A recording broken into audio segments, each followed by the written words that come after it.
दोस्तों, मेरा नाम जहीरा है और मैं सहारनपुर शहर की रहने वाली हूँ। वैसे तो मैं अभी 22 साल की ही हूँ, लेकिन मेरी अमानत अभी से कूदने और मचलने लगी थी, इसीलिए मैंने इसे अपने भाई को ही दे दी।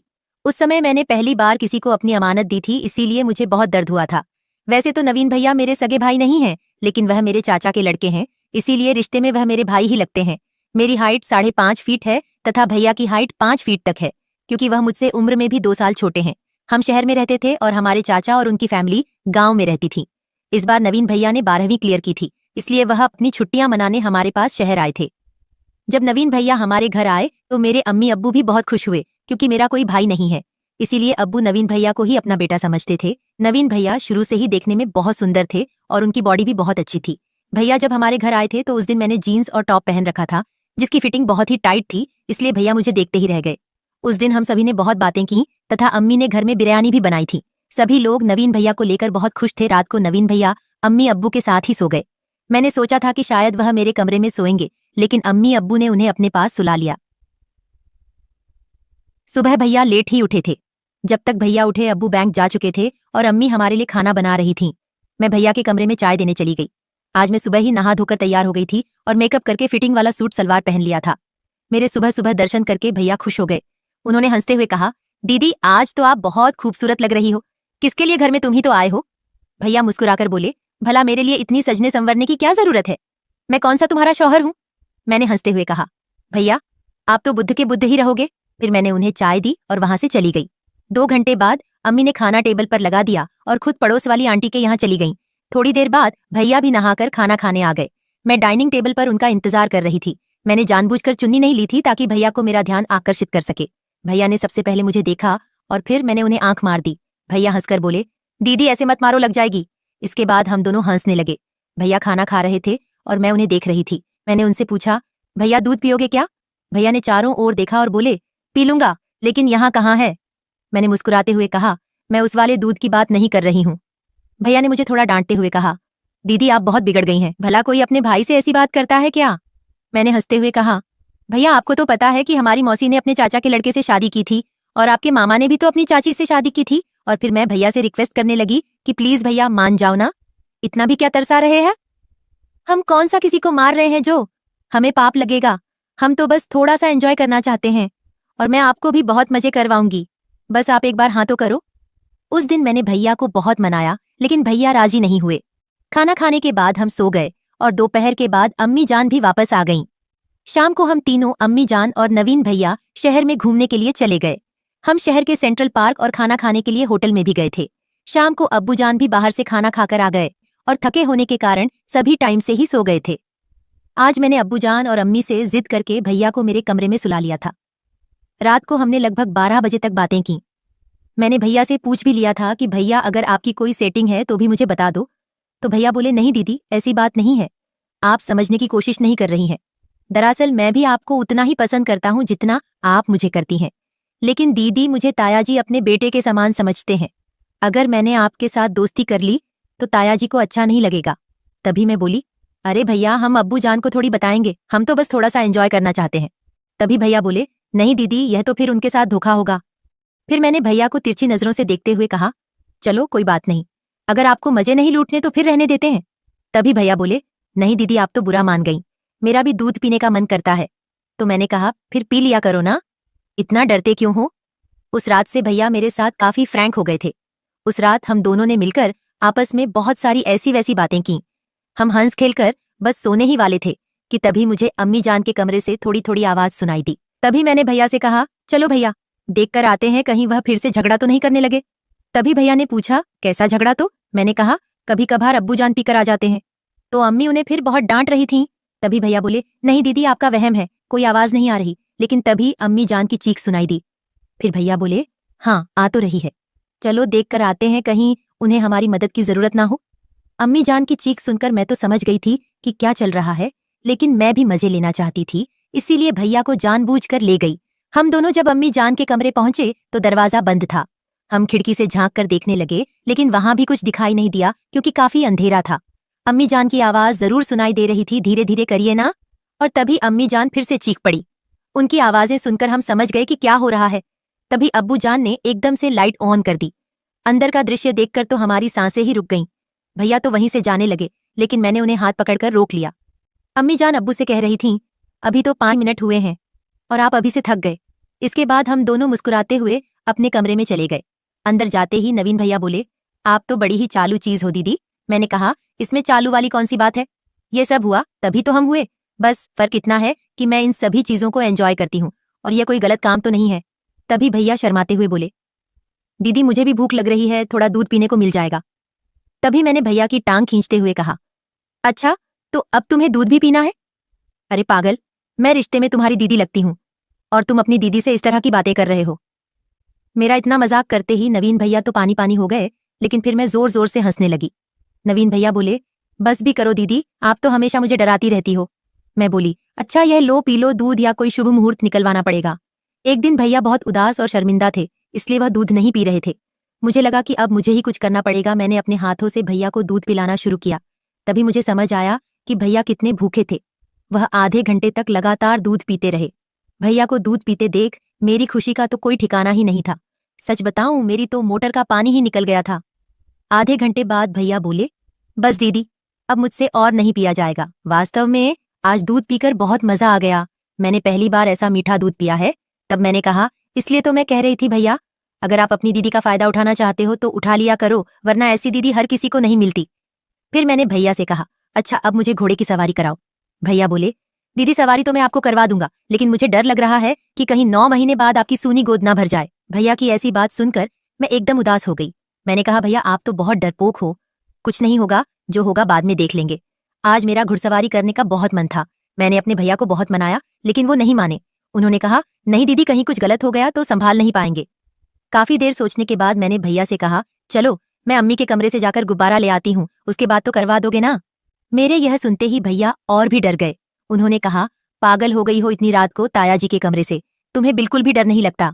मैं जाने ही वाली थी कि भैया ने मेरा हाथ पकड़कर रोक लिया और बोले, नहीं दीदी, हम कल बाजार से ले आएंगे। अगर ताया जी जाग गए तो और भी बड़ी समस्या खड़ी हो जाएगी। आज और रुक जाओ। मैं रुआंसे अंदाज में बोली, नहीं भैया, आप बात को समझ नहीं रहे हैं। मैं अब बिल्कुल भी बर्दाश्त नहीं कर सकती। अब तो सब्र के बाहर हो रहा है। भैया ने मुझे बहुत समझाया और रात भी काफी हो चुकी थी, तो हमें कब नींद आ गई पता ही नहीं चला। सुबह हमेशा की तरह भैया देर से ही उठे, लेकिन मैं जल्दी ही जाग गई थी और अम्मी जान को काम में मदद कर रही थी। अब्बू जान भी 9 बजे तक बैंक के लिए निकल चुके थे। मैं हमेशा की तरह सुबह सुबह ही नहा ली थी और भैया के कमरे में चाय देने के लिए चली गई थी। भैया फोन चला रहे थे और चाय का इंतजार कर रहे थे। मुझे देखकर वह धीमे धीमे मुस्कुराने लगे, क्योंकि उन्हें रात की बातें याद आ गई थीं। मैं भी उन्हें देखकर मुस्कुराने लगी। तभी मैंने भैया से पूछा, अच्छा क्या पियोगे, चाय पियोगे या फिर दूध? भैया हंसते हुए बोले, नहीं दीदी, मेहरबानी करो, सुबह सुबह तो मैं चाय ही पीऊंगा। अभी तक रात वाला दूध भी पूरी तरह से हजम नहीं हुआ। मैं मुस्कुराते हुए बोली, तुम्हारा पाचन तंत्र तो बहुत ही कमजोर निकला भैया। और मैं उन्हें चाय देकर अम्मी जान की मदद करने रसोई में वापस चली गई। भैया चाय पीकर नहा धो लिए और टीवी देखने लगे।